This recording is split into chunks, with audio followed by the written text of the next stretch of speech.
everyone, and welcome to Suburban Stone Age. We're back again in the garden and we're going to harvest lettuce.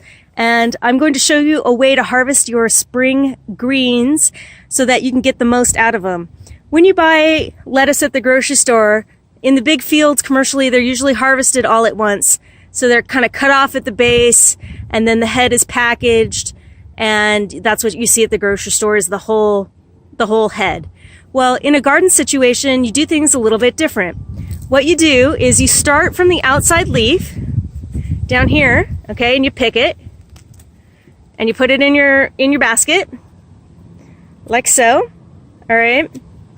And you go all around the perimeter and you work from the outside in, picking those outside leaves,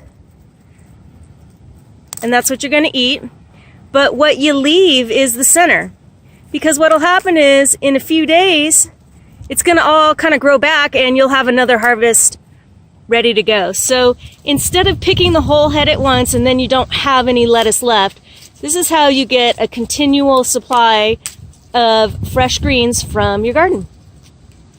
And you kind of end up with like a stumpy looking lettuce, but honestly, in a few days, it'll be like nothing even happened. They're so prolific. The same thing applies to cilantro. So cilantro, spinach, a lot of the spring greens that you're going to find. It's called cut and come again harvesting, and it's a really great way to make your harvest last as long as possible. So thanks for watching. If you'd like more videos on how to grow your own food, please hit the subscribe button. Give me a thumbs up if you liked our vegetable gardening tips, and leave me a comment if you have any questions. We are happy to help you with any questions you may have on growing your own food. We'll see you again soon, everybody. Bye-bye.